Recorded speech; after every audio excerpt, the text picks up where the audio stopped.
In today's episode, we'll talk about finding your first game opportunity and specifically women's scrimmage. Welcome to the NITRO Does Hockey Podcast. I'm your host, Nitro. So, you're in Learn to Play or you've taken Learn to Play and you think you want to play in a game, but you're not sure what to do. The first thing I would do is I would see what my Iceplex has to offer. Do they offer pickup hockey options for women? Do they have options based on ability level? Or is it a situation where it's a sign up, whoever signs up shows up, and it's a complete mix of abilities and genders? This is where at my Iceplex we women have an advantage. Our Iceplex offers a women's only scrimmage, and this is for women and non-binary players. It's open to up to 20 players and 2 goalies. And sometimes we fill it, and sometimes it's only a few of us who are able to make it, so we end up doing drills, practicing skating, making sure we have fun, but taking advantage of that ice time. When it is filled, or it's filled enough for us to do some sort of game, whether that's 3-on-3, do we decide to do half ice? Is it 4-on-4, full ice? We don't always do 3-on-3 full ice. It's a lot of ice, a lot of open ice, but sometimes we'll try it. Do we do 4-on-4? Do we do 5-on-5? How many subs do we have? Do we do it in a situation where maybe we play 5-on-5 for a certain number of minutes and then have a timed break? So a lot of different possibilities with that. When it is filled or filled enough to do some sort of game situation, we divide up, half in a light jersey, half in a dark jersey. We try to equally distribute the skill level since the women's scrimmage is a mixed skill level. Sometimes we do great with that. Sometimes we have to make some changes. One time we had 2 ladies drop in from out of town, and we put them on the same team because, you drop into a group of women, you don't know the women you're dropping in with. We don't know them. We thought, we'll try to make them feel comfortable. We'll put them on the same team so at least they have somebody that they know. Well, it turns out they were both very high skill level players. Incredibly talented hockey players. So partway through, we realized we needed to switch it up. They were super nice about it. And I think that they were both happy to play on the same team as each other, happy to play against each other.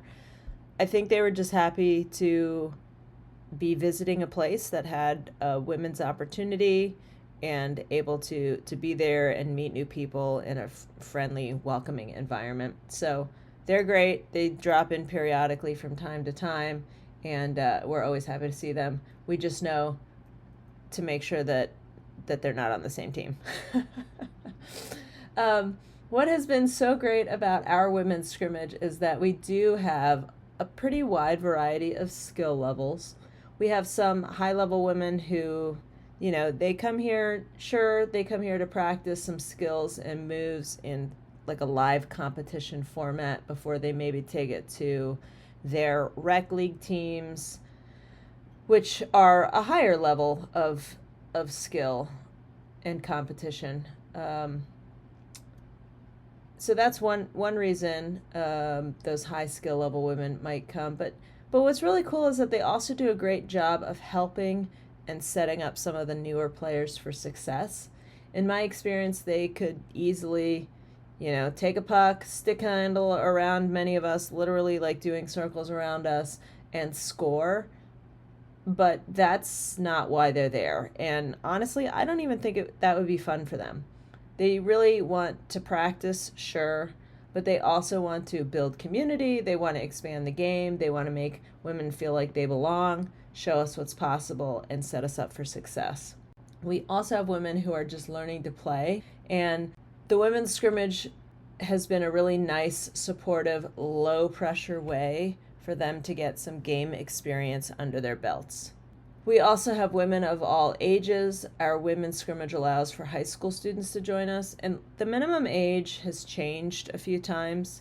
Sometimes it's been 16 plus, other times it's 13 plus. I'm I'm the same size I think I was when I was 13, so I'm not so worried about that. What I will say is it's been nice to have the teenagers all the way through retirees that we have at our scrimmage. Everyone gets along, and as a player who is probably on the older side of the median age, I'm both inspired by the older players and energized by the younger ones. So it's a really nice combination that we have. If I have one piece of advice for program administrators out there, so program administrators, turn your ears on. This is my advice for you.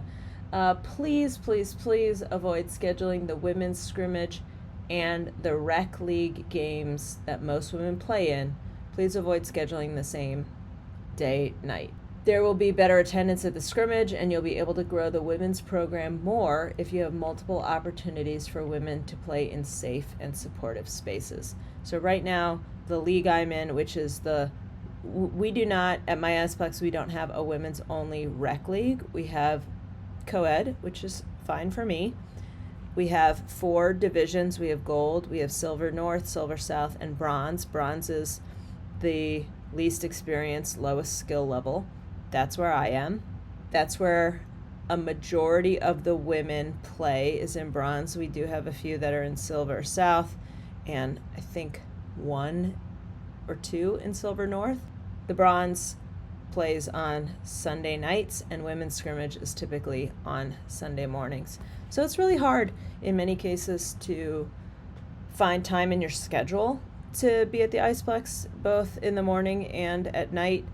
I only live 5 miles or so from the Iceplex, so it's easy enough for me to make the trip twice in one day, but there are definitely people that live 45 minutes away, and so that's not really an option for them. So that would be a recommendation. I'm not saying that women's scrimmage can't be moved or rec league can't be moved. Maybe they can't. Maybe those are literally the only times available. Better to have the option than not, but if there is a way to make sure that they're not scheduled on the same day, I think that would be beneficial to the women for sure, but also long-term programming and growth of the program. What happens if you don't have women's scrimmage at your Iceplex, or you're one of my listeners who isn't a woman or non-binary? So we're going to talk about that, but we're going to break it up into the next episode. I'm going to separate these two because it's a little easier for people to share with friends the segment that they may need or want somebody to listen to. That way you don't have to do all the fast forwarding and all that. So stay tuned to the next episode to find out how I recommend you proceed if women's scrimmage is not an option for you. So with that, thank you so much for spending your time with me. Until next time, I'm Nitro.